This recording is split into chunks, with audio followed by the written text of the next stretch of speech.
Welcome to Season 4 of Shift Out Loud. This podcast is your invitation to play bigger. What does that mean? It means letting go of the self-limiting beliefs that keep you from stepping into your most powerful version of yourself. My favorite conversations are with people who have made that shift and they move about the world differently because of it.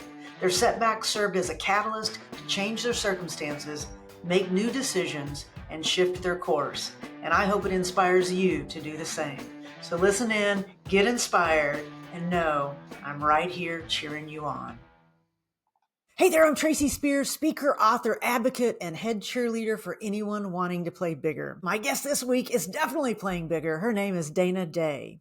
Dana Day is the founder and CEO of Dana Build and Design. She has been a custom home builder and remodeler in the greater Tulsa area for over 20 years. She excels in creating unique features, staying on budget, and finishing in a reasonable time.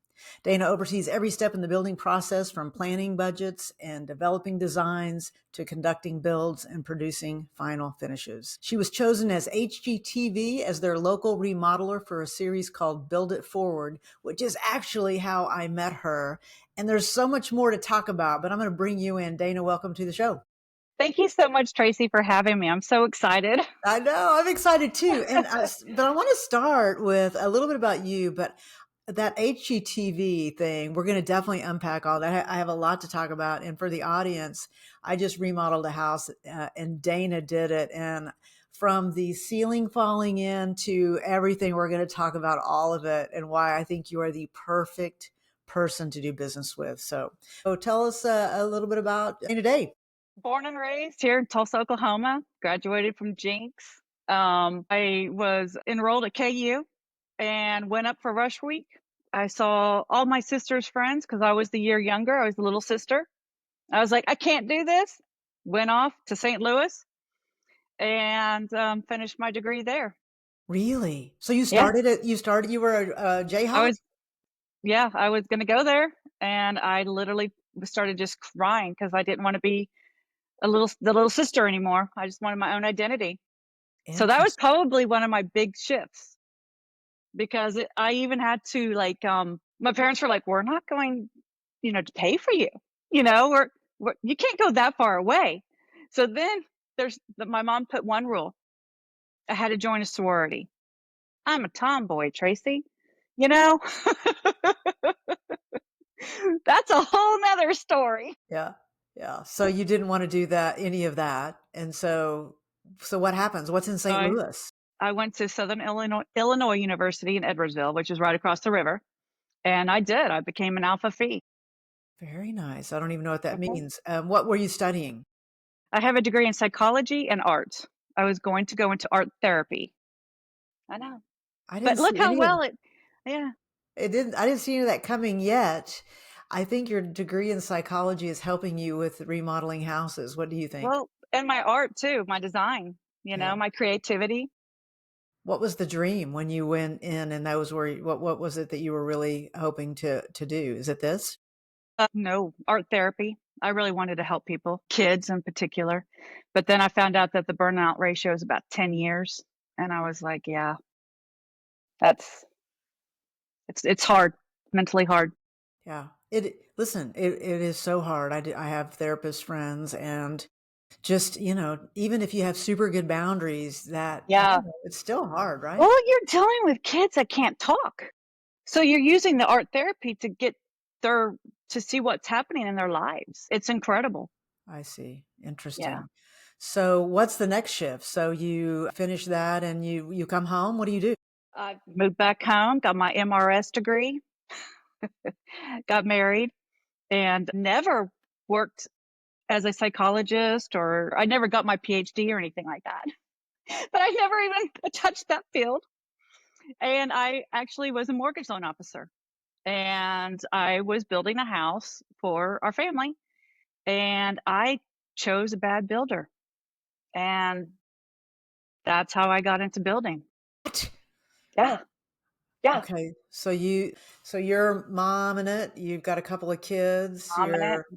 Yeah, you're a wife, and you're trying to keep all those balls in the air. And then give me the transition to that. So you immediately.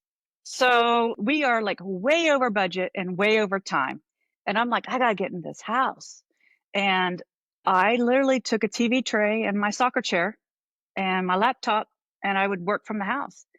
And I worked really good with the superintendent and his subs, and I fell in love with it. I started, managing the timeline and just getting the budget more in grasp. And I also became at that same time an investor to a different builder to build two houses in the front of a neighborhood. And this was a new neighborhood that was going in. And he wasn't any better. And so I finally moved in and met a bunch of other neighbors that just built houses, and everybody was complaining about the same thing. I never saw my builder. We were way over budget. I'm like, there's a niche here. Interesting.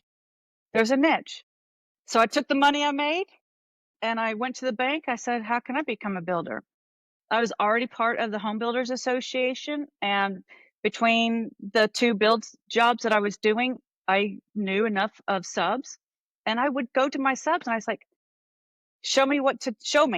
Why are you doing it that way? Show me, teach me. And that's how I also gained the respect from a lot of my subs, was being so hands-on at the beginning. And Nice. then I was aware that I was an out of the box thinker. So when they would say, Dana, we can't do it that way, I'd be like, why can't we do it this way? Why can't we do it? And they were like, you can't. And I'm like, well, what if we use an I-beam and extend it, or what if we did this? And they're like, yeah, that would work. So I realized that me being an out of the box thinker, and I love challenges. One of the things I love about my job is challenges. I love walking into your home, and if there was issues or whatever, I thrive on that. I thrive on going in and making the decisions and figuring it out and moving forward. Nice. I just for the audience, I'll take them back just a minute. So when I bought this house and I was in a transition personally in my life. And so I was living in this apartment and I found this house and I was trying to get into a house quickly because I didn't want to, be in the apartment. And so I go online. I'll never forget. I'm sitting at the apartment looking like for who am I going to use? And so I Google women owned builders and your name, and there you are, and you pop up, your big beautiful smile, and like HGTV, you had just been on all of that, and I was like, done. Like I'm totally gonna call her first.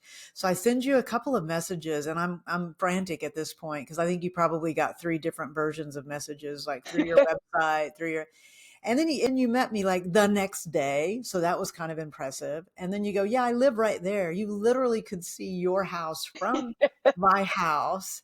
So I just felt like the stars aligned on that deal. And I was just standing Yeah. there going, oh my gosh, how could this even happen? And so when you decide, you said you would take it on and all that, what an amazingly good decision I made. And thank you. Aw, Yeah, that's the big thing. Just thank you. you made what's typically a super stressful time, which ended up being a 6-month renovation and way more than you signed up for. I know. Thank you for that.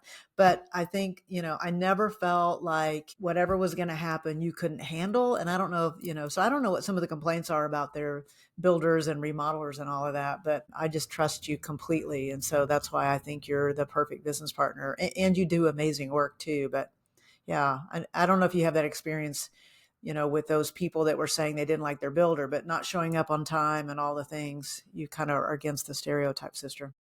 Yeah, thank you. Thank you. I just know what it felt like to be on the other side, you know? And and since that experience, I've built my own houses, more than one house. I've remodeled and added on. So I've been the client too, and I think wearing all those different shoes helps me try to be better. So I will tell the funny part of this. So I'm feeling super good about my decision. And I'm like, oh my Yeah. gosh, telling everybody I have this great builder. And I walk in on a Sunday morning at noon, which I don't even know why I went by the house. Everybody that's ever bought a house, that, once you buy it, you want to go in every day and look at it. And so that's really, I was just going to walk in and look at it. And I walk in and I know something is wrong. And I smell it, and then, like it's super humid in there and I can hear it. And as I round the corner, like the ceiling had this giant wet spot, and it, literally water was just like in a waterfall running It was. onto the floor. And after, I mean, I was just stunned. But what happened next was my favorite part of the story. So I didn't even know how to turn the water off at that point, right? Like, so that's the first lesson. Go figure out how to turn your water off in your new house or in the house that you're in now. But I texted you and you were out of town on a little bit of a holiday at the lake, and you responded within 10 minutes or faster. And there was a plumber at my house within an hour. And I was like, okay, that's it, right? Like you can't control the stuff that happens in a remodel, but the reaction time to that was what was I was so grateful for. So how did you feel? Were you like, how are you receiving that text when I was thinking, "I'm fired. Nice job." That's exactly what went through my mind, yeah, that is when you get the call and your heart sinks to your gut, the heat goes to your head. I mean, your water is my worst nightmare. Whether it's a old house where one of your valves busted after we took out a bunch of the faucets and stuff like that upstairs. It's an older home. One of them failed, and it's out of my hands, but water goes everywhere. It doesn't matter if it's a roof or plumbing, water is terrible. And you had hardwood floors. We're keeping all the cabinets. It's running down everything. I mean, yeah, Dana got panicked and started making emergency phone calls and mhm, well, listen, pretty much, not I never threaten my guys, but it's pretty much, "You need to get over there right now. There's no if and buts about it. Please, you need to get over there." And he did. well, so I would imagine, so I have a lot of questions about a remodel. I want to talk about you more so than I want to talk about that. But I want to ask one question before I leave this. And that is, if somebody is doing a remodel, like, I mean, you just have to know shit's going to happen, right? Do Yeah, most people have unrealistic expectations of a remodel? that's so you and we moved so fast on your home that there's a form that I have my clients fill out, and it's called Creating Realistic Expectations. Okay. And it says things do go in remodels, things go wrong. I mean, I tried to pad budgets to allow certain things, but you're going to have old wiring, old fixtures, old faucets. I mean, just wood rot, termites. I mean, it seems like a lot of the times in Midtown, you run in these old homes that are 1938s, 1950s. A lot of the times we're going to run into issues. I knock on wood, pray you don't, but a lot of times we do. So it is creating a realistic expectations. Things go wrong, but I promise you they will get fixed, and I hold three different people accountable. If a sub did it wrong, they're accountable. They pay for it. If I did it wrong, it's me. If it's you for a change order, it's you. And you witnessed that. You witnessed all three of that at your home. I witnessed all of that and the termites and the like, a- and and I would do it again. I would do it Yeah. again in a heartbeat. So let's go back to you though, because this is really I've been excited to talk to you because I don't know you that well. I knew you in that context, yet there were a couple of moments I was like, oh my gosh, we're going to be friends forever out of Oh that. yeah. And a lot of it is we have had similar trials and tribulations too. But let's take the audience back. Like you said, the first big shift is you go to college and then Yeah. you end up in St. Louis, then you end up married. What's the next shift? How you becoming a builder? I mean, that's a big leap. That was a big leap. And the confidence level that, I mean, I look back thinking, man, I just like jumped in to build a house. I mean, what the heck? I mean, uh, that's a big step. But I did feel confident. I never felt like I couldn't do it. I never felt like that I was stepping into a man's world. I didn't think about that. I just did it. But it was hard, Tracy, to go into such a male dominated field that I had a lot of, I still do, a lot of issues, different things that happen and things that I have to go up against. You're being kind. And I witnessed one of those things with a guy that you brought in. Not all men, by the way, like this, but this particular one where I was asking for something, and instead of answering the question, which the question was, how much will it cost? The answer was, well, you don't want to do that. And I don't know if you remember it, but I lit Yeah. myself on fire. I'm like, you don't know what the fuck I want? Like, I was so Yeah. mad that he Hey, was, no, you don't, that's going to cost you too much. So he was deciding A, what I wanted, B, is how much money I was willing to pay, like all of these barriers. And I just remember, and then calling you baby or whatever he was calling you, like, so like all of that. And I just thought, she puts up with a lot. So I just remember thinking, you're swallowing a lot of pride just to, appease a lot of the contractors. So I assume that's and I will say this: this is a contractor that puts in like wine room, air conditioning units. It's not a contractor that I deal with on a day-to-day business, right. on a That's fair. day-to-day. It's somebody that last time I used him was probably 2017, So because the subs that I have that build my stuff, my homes and remodel my homes, they would never speak to me that way. Right.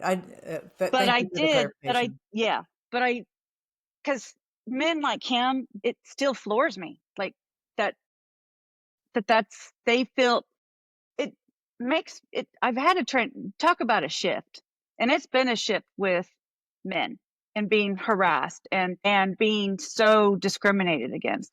Is at first, when you're younger, you kind of get your hawks up and can't allow men to talk to me like that and stuff like that. But as I get older and wiser, and I have a new filter on my eyes, I look at them and I feel sorry for them because they haven't evolved. Okay. That's very gracious. Yeah. But if I look at it that way, Tracy, I don't get angry on the inside. I don't feel hurt. It's not me that they're targeting, it's everybody. Can you imagine how he speaks to his wife, his daughter, his mom? That's a him issue. It's not a me issue. Yes, and I don't have a wine room because of that. Exactly. Which is Thank good. you. That and I ran out of money. So it ends up that he's right at the end of that probably. But so the HGTV thing. So how does that happen? And first of all, how do I not even know you all these years? And you're playing on these big stages. We did meet briefly a couple of years ago, but you had super long curly hair and there's zero chance I would have recognized you Yes. now. So I was glad you made the connection. But how did the HGTV thing come about? Tell me more about that. Oh my gosh. So that is a crazy story.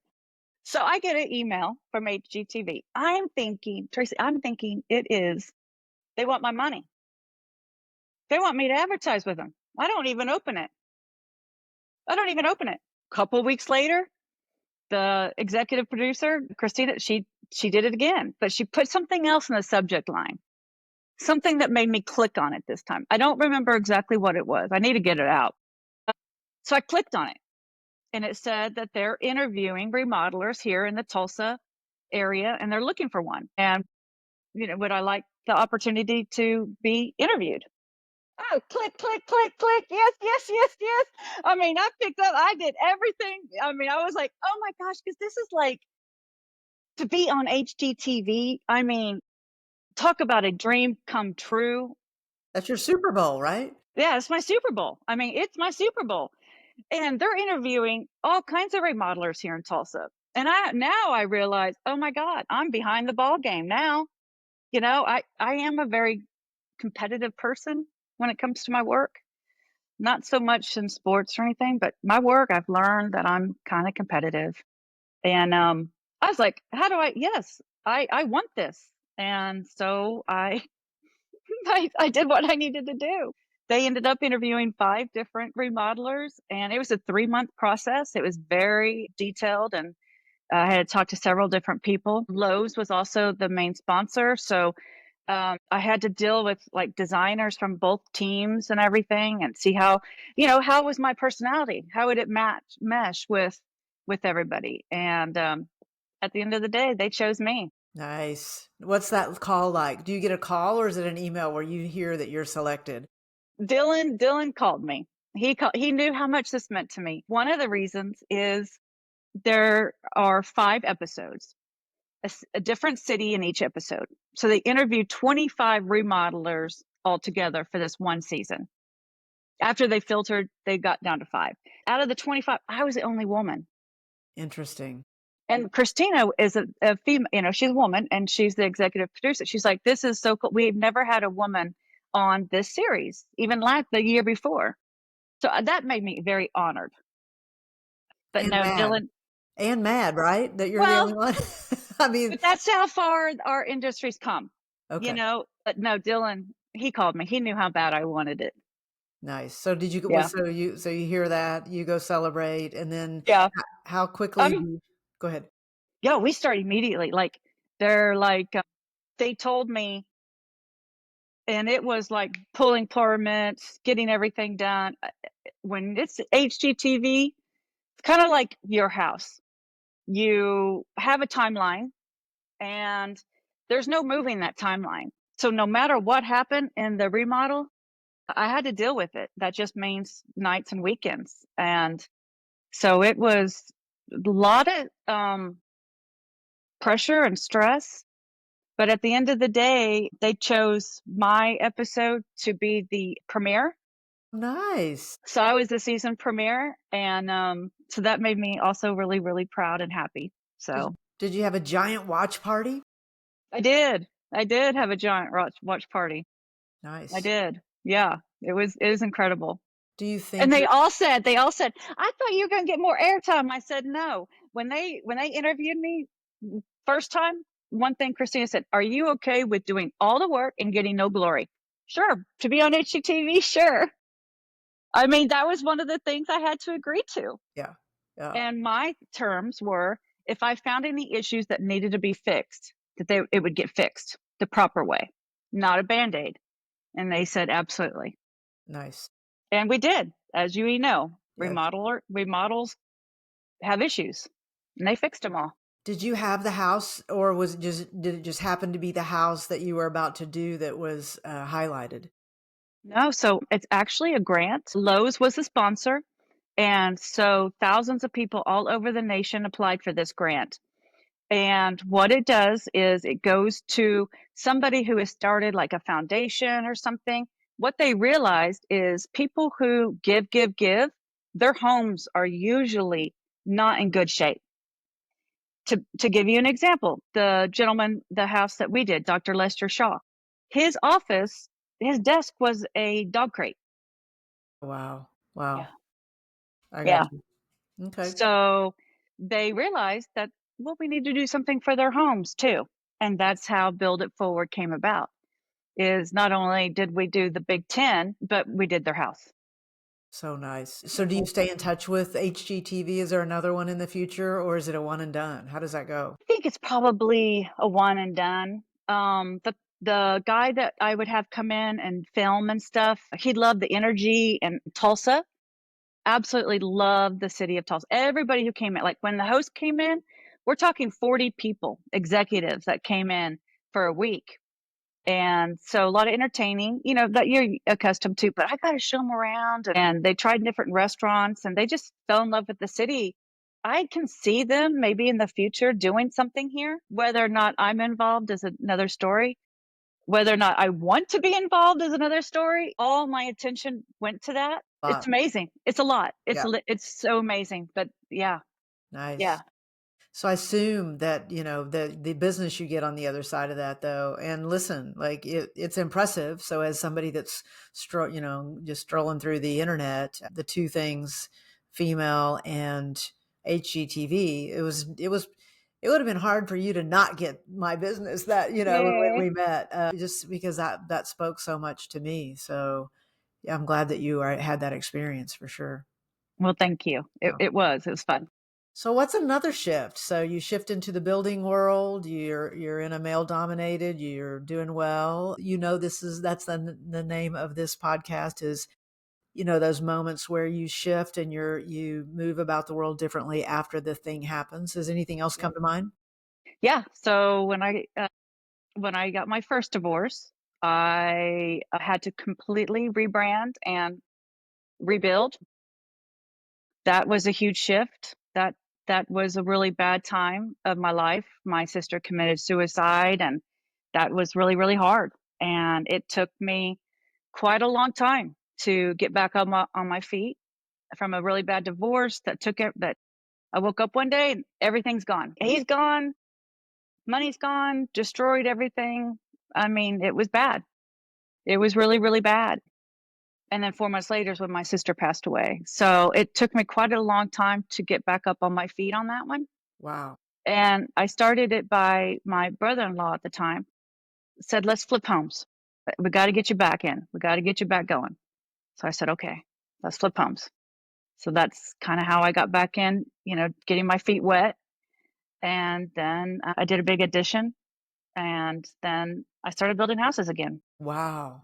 So the brother-in-law that was married to your sister, he's the one that comes to you and says, we've got to shift and do Yeah. something differently. Was he in that industry already? No, What was no. He was just, he owns insurance companies that are all over the world. Wow. And so he just saw my potential and just said, "I had the money. Let's invest and let's get you back up on your feet." And that's what he did. Wow. I, yeah, I owe him a lot. Nice. I assume you still are in contact with him. Very much so. Yeah. Very much so. Nice. Nice. So I can't even imagine that. So both of those are incredibly traumatic and 4 months apart. Holy shit. I don't even know what else to say there. Yeah, not good, Yeah. Well, thank you. Thank you. How does that change you? It completely changed me. Soon after that, my son Daxton opted to move to California with his dad. That's where he ended up being. And so that was another big loss for me. And you just I my daughter stayed with me and I had to keep going. Tracy, there wasn't an option. And I needed to make money. And so the flipping was perfect. And I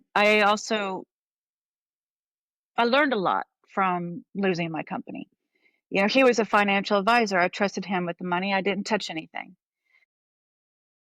Luckily, all my subs and clients all knew that.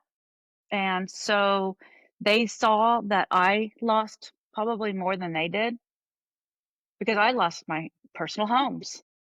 Oh, I had 2 homes and I lost my homes. I lost my 800 credit scores. It I was selling things to put braces on my daughter's teeth. How do you get back from that? I mean, I don't know how I did it, but I just did it. I mean, I know God was with me, and He always has. But ever since when I was born, when I was a baby, I had a blood disorder, and it really delayed a lot of my. I was like in learning disability classes and speech therapy because I didn't speak. I didn't even talk till really I was like 5 or 6. And so I've always kind of overcame a lot of things in my life. So this was just another obstacle to overcome, yeah. and perseverance is,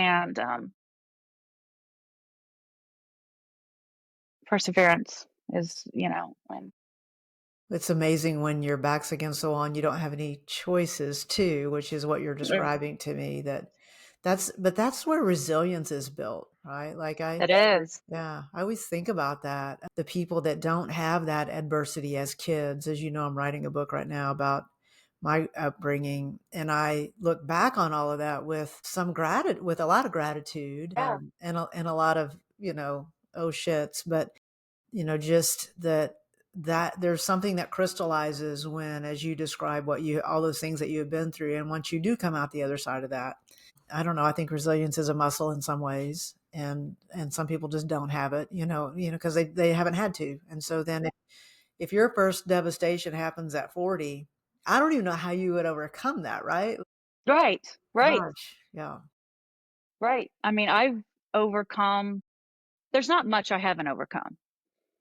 And I had a counselor once tell me, he's like, "You you have a very high threshold for stress." He goes, "You're not going to have any of the symptoms. It's just going to take you." Because my stress level, I handle such enormous amount of stress. Now, stress can be trauma as well, right? So he was just kind of generalizing like my life. And It's very true, and I always have to kinda step back and think, "Is this too much for my body to handle?" Especially now at my age, you Yeah, know? I'm just gonna say you're very young. So what do you do for that? Like, I saw you strung out a couple of times, the stress Yeah, of meeting a deadline, and for the audience, we made an agreement where you would use the remodel of my house, you entered it in, I'm still not sure what, I wasn't even here that. remodel the remodeling showcase tour. Thank you. And Yes. so, I do remember at some point thinking, "Oh, whatever amount of pressure I am about to put on her is nothing compared to the pressure she's putting on herself." And I do remember kicking into that, "It'll be okay," because I was trying to console you at some Yeah. point. Oh, yeah. So you're having those, it's hard, right? It's hard for you, the business that you're in, because you go home and it's not over. No. So how do you, what do you do for stress relief? So, Tracy, you know, when I first got into building and before the divorce happened, I was a very high-end builder, custom home builder. And I had superintendent, I had, an in-house office person. I dragged my kids from job site to job sites after work and on weekends. I was a workaholic. And this next go around, I'm like, the self-care comes from taking less projects on at a time, keeping my business smaller. So which is good and bad because I keep control of it, because when I don't have control of it, like I didn't then, I lost it. And I even have lost it a second time. So now I'm on my third time and I'm not losing any control of it. So That's I'm good. really hanging on. But I do it by not taking as many jobs, That's smart. not making myself too thin. Listen, I would imagine with a pandemic and everybody wants to remodel their home, and then you're hitting HGTV and you have all these friends and all the things. I would imagine the hardest thing is not saying yes, but it would be saying no, right? So the fact that you have a discipline in that. Yeah.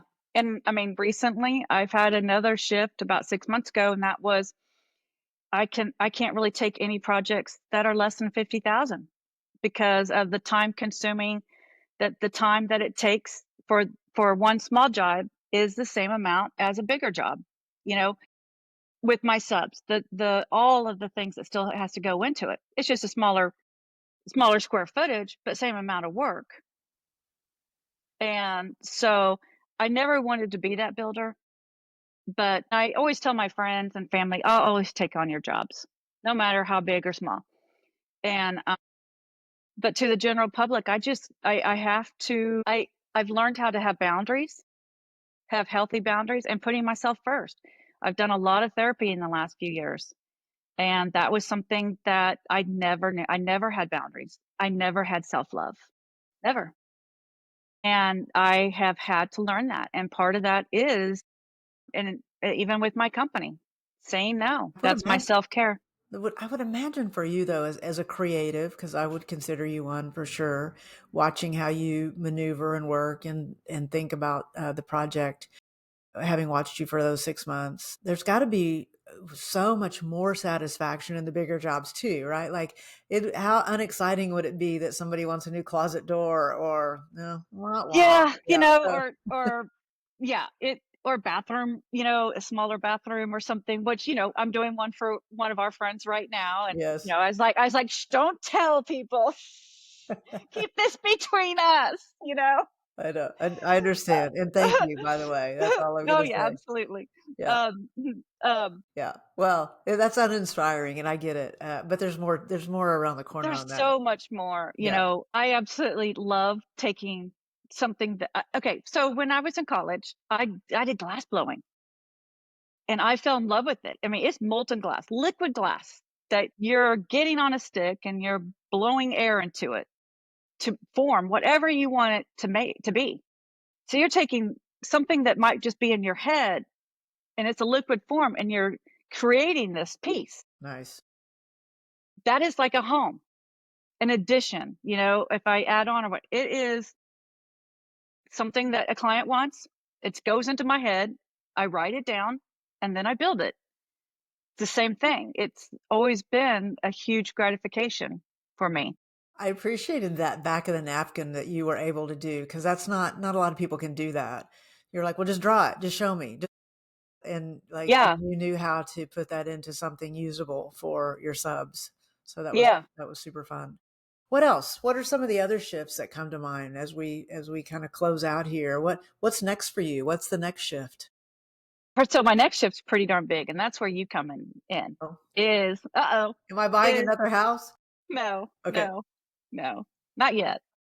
But today, being on your podcast is my next shift. Is I want to be on other podcasts, and I want to become a speaker. I want to become a speaker for suicide, and I want to become a speaker for women and male-dominated careers, and then people who overcome so many obstacles like I have. I feel like I have a wealth of knowledge that I'm wanting to start doing. What lit that fire? When my sister committed suicide, there was a Facebook page that they created for her, and this was when Facebook was pretty new, and I was very naive. I was thinking that what I put on that page did not come to my page, my personal page, but it did. And I Tracy, I poured my heart and soul out on that. I mean, there was a time where I said, I don't want anybody on here blaming themselves. She was totally my responsibility. I'm the one who helped her with the decision that did not work out. Blame me. I mean, I tore myself up, but because of that, three different people messaged me and they said, because they saw my torment, they would never want to put their loved ones through it. So they went and got help and I saved their life. I learned by being an open book that I help people. And part of your and I's friendship is because both were vulnerable at times and we were both open books to each other. And that's where you build a foundation for a friendship. That's right. But that's where I learned being vulnerable and doing that is what makes the difference. Mm. Well, two things on that. The fact that you helped three people, and those were just the three people that told you Came that, to me. right? Hmm. That's a reason enough. And yes, you became for me this safe space in some way because I didn't know you, you didn't know me. You did, I mean, I was going through a divorce and I couldn't talk to anybody. I just because, our community is small and I didn't, like it's private and it's hard and all those things, but you held a super safe space for me. And I remember a couple of times you got in your car left and I remember almost laughing, thinking, that is not what she signed up for. Like almost, thinking, God, Tracy, like she's not your best friend from elementary school. But like just in that moment, whatever question was asked or whatever, I was like, well, actually, I'm not very good, Dana. Like, off to the races. So again, also thank you many times for lots of different things on that. I can see you being on stage. I love that you have that desire. You definitely have the energy and the message for that. And I'll help you however I can, for sure. I told you that before, so I'm excited to see what that means. Are you thinking of writing a book? Are you thinking? Tell me. I guess we talk about that later, but I am curious. Are you doing any writing now? So I've hired an accountability coach to help me. Nice. And she's like, Dana, because I did get somebody told me to write a book. Well, you got to write a book before you can speak. Well, Eh, I'm not, you can't write a book. I can build a house, right? I can tell you exactly how to build a house, but writing a book is just not my forte. So I prolonged it. And I met Amanda and she's like, just get on podcast and it'll filter out your stories. Then if you want to write a book, you can, but people can see you out there, that's right. Yeah, and that'll help your platform. that's right. So I have no idea what I'm doing. I just know I have a calling. So my big shift is I hope that as much as I love building, I would love to do something different in the future. Well, it'll be an and for a while, then it'll be an or. Yes. Yes. I'll give you one tip if you want it, if you're Yeah, open to it. absolutely. Put a speaking tab on your website. So when I went to your website to do a little bit of investigation, and by the way, I love seeing my house on there. Thank you for that. So now I'll know where to go. And people are like, what's it look like? I go, I have no pictures. Well, you have them all. So thank you. But in that tab, when I was looking at the About You, so create a tab that says speaking, just putting that on there will create some visibility when people go. So yeah, I have lots of ideas, so we'll unpack that over dinner that I know I owe you. How can people find you? So somebody's sitting here in, you say the greater Tulsa area, somebody wants Yeah. to spend at least $50,000 and they want to do a remodel and it's not just a small bathroom. How do they find you? My website is danabuildanddesign.com. All right. And I think you're on LinkedIn as well, but that's I found you through the website and Yeah. house.com, by the way. Did you know that's, which I didn't never even heard of house.com, I'm HOUZZ. on it. Yeah. I'm a pro. Yeah. That's how I Yeah. found In you. fact, all your invoices Yes. came from that platform. Wow. I'm sure that like there's a fire somewhere. That was a very efficient Right? invoicing system. You're like, Yes, yeah. Well, I do listen. As fast as you were moving, I thought the least I can do is print and pay that immediately. So, and I have so a few things I still have yet to do. So I'll come back to you on that. But I just, as we end this, I want to say it again. Just thank you. Just thank you. thank you for choosing me. You've been an amazing client, one of my best. Thank you. I appreciate that. All right. We'll see you soon, friend. Okay. Bye. That's all for this episode of Shift Out Loud. A special thank you to our guest, Dana Day.